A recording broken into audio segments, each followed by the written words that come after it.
Civil service परीक्षा की तैयारी कर रहे मेरे प्यारे नौजवान साथियों, नमस्कार।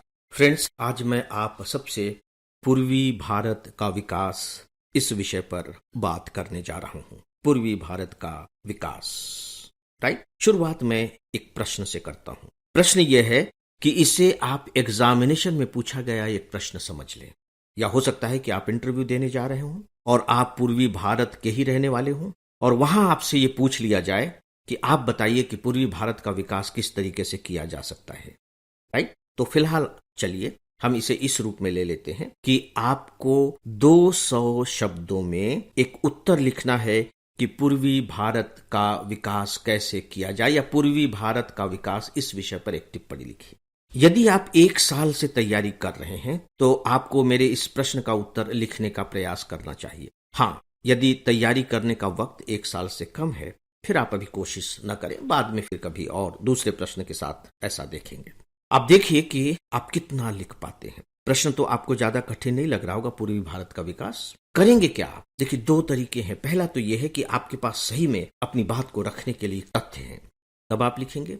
दूसरी बात है कि आप भारत के विकास को पूर्वी भारत के विकास पर थोप दीजिए। भारत का विकास कैसे किया जाए? सामान्य तौर पर तो आप बता सकते हैं कि ये किया जाए, मैन्युफैक्चरिंग सेक्टर को बढ़ाया जाए, विकास दर को आगे बढ़ाया जाए, रोजगार को खत्म किया जाए, शिक्षा में सुधार किया जाए, कौशल विकास किया जाए। इसके आधार पर चूंकि पूरे देश का विकास हो सकता है तो पूर्वी भारत का भी विकास हो सकता है। सामान्य तौर पर तो आप ठीक हैं, लेकिन आपका जो उत्तर है ना वो लॉजिकल नहीं है, सटीक नहीं है। आपने एक सामान्य से उत्तर को एक स्पेसिफिक प्रश्न पर थोप दिया। स्पेसिफिक प्रश्न क्या है? पूर्वी भारत। और आपने उस पर सामान्य उत्तर क्या थोप दिया? भारत का विकास। तो वहां आप कमजोर पड़ जाएंगे। सिलेक्शन जोन वाले मार्क्स आपको नहीं मिलेंगे, क्योंकि एग्जामिनर बड़े आराम से समझ जाएगा कि आपने क्या चालाकी की है। और ये मान करके तो चलिए कम से कम कि जो एग्जामिनर है वो तो आपसे ज्यादा एक्सपीरियंस्ड पर्सन है ही और इसका विशेषज्ञ भी है, तो वहां गड़बड़ी हो जाएगी। इसी को केंद्र में रख करके मैंने इस विषय का चुनाव किया है, राइट।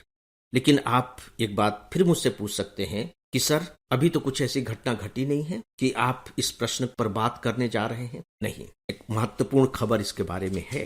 हो सकता है कि वो आपसे मिस हो गया हो, लेकिन कोई बात नहीं। खबर ये है कि जब हमारे वित्त मंत्री अंतरिम बजट पेश कर रही थी संसद में, तो उन्होंने जो भाषण दिया है उस भाषण में उन्होंने एक बहुत महत्वपूर्ण बात कही। उन्होंने ये बात कही कि जो पूर्वी भारत है हमारा, ईस्टर्न इंडिया है, वो ड्राइवर ऑफ इकोनॉमिक ग्रोथ है। यानी कि हमारा जो आर्थिक विकास होना है उस हमारे आर्थिक विकास का वो चालक है, ड्राइवर ऑफ इकोनॉमिक ग्रोथ। और फिर उन्होंने ये कहा कि हम खासकर अपने पूर्वी भारत के विकास के लिए नीतियां बना रहे हैं, यानी कि कुछ अलग से कोशिशें कर रहे हैं।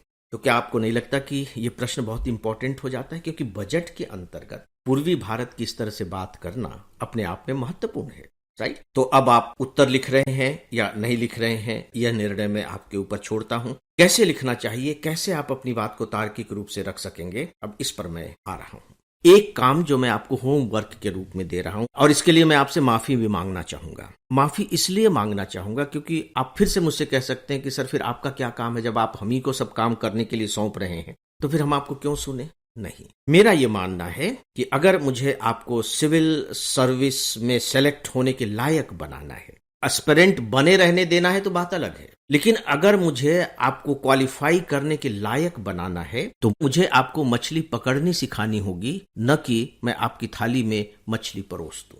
तो मुझे कुछ न कुछ तो ऐसा होमवर्क देना चाहिए ताकि आप मछली पकड़ना सीख सकें। तो दोस्तों, मछली पकड़ना सीखने के लिए मैं आपको एक छोटा सा होमवर्क दे रहा हूं। वो ये है कि जब मैं कह रहा हूं पूर्वी भारत, तो सीधी सी बात है कि अगर आपको बहुत सटीक उत्तर लिखना है तो आपको यह मालूम होना चाहिए कि पूर्वी भारत के अंतर्गत कौन कौन से स्टेट्स आते हैं। अगर लिखते समय एक भी स्टेट्स गलत आप लिख गए तो बहुत बड़ी गलती हो जाएगी। केवल छोटी गलती नहीं होगी, बहुत बड़ी गलती हो जाएगी। और जब तक आपके दिमाग में वो स्टेट्स नहीं होंगे कि सच में कौन कौन से राज्य है, सामान्य तौर पर नहीं, बिल्कुल परफेक्ट, तब तक आप उनके विकास के बारे में सटीक तरीके से लिख कैसे सकेंगे? क्योंकि उन स्टेट्स की जो स्थितियां हैं उसी के अकॉर्डिंगली ही तो आप विकास के बारे में बताएंगे कि उनके बारे में क्या क्या किया जाना चाहिए। यानी कि आपको मालूम होना चाहिए कि पूर्वी भारत की जब हम बात करते हैं तो कौन कौन से राज्य आते हैं।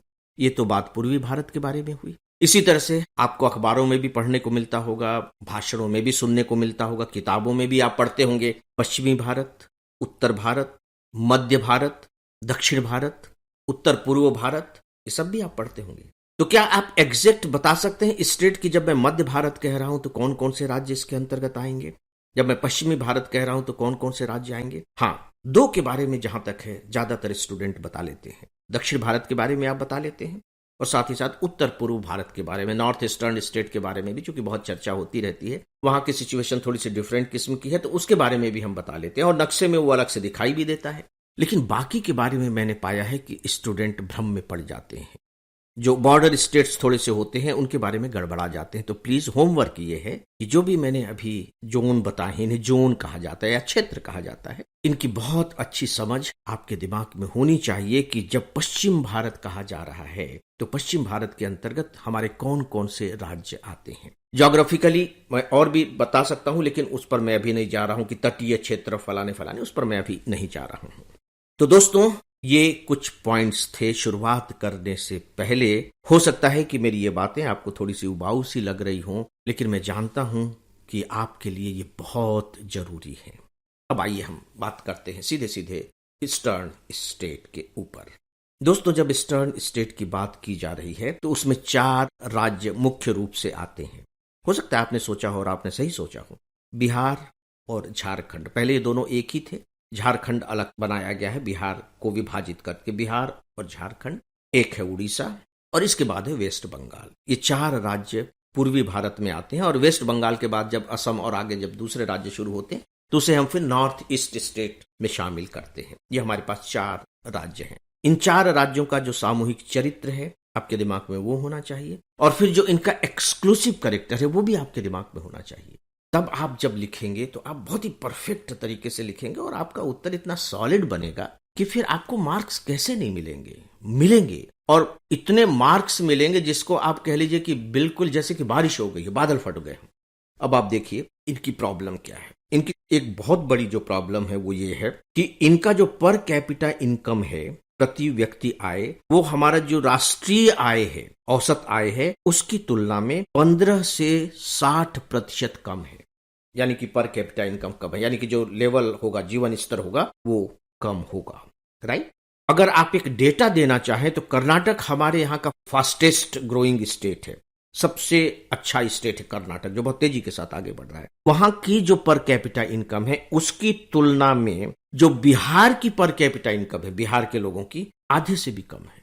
यानी कि वहां के जो लोग हैं वो पुअर हैं। इससे ये क्लियर हो रहा है। उड़ीसा जो है, हमारे जो दूसरे राज्य हैं, औसतन जिस गति से बढ़ रहे हैं उसकी तुलना में जो उड़ीसा है वो तेज गति से बढ़ रहा है, लेकिन अभी वह पिछड़ा हुआ है। ये तो हम एक उम्मीद कर सकते हैं कि उड़ीसा बहुत तेजी के साथ विकास कर जाएगा। ठीक है।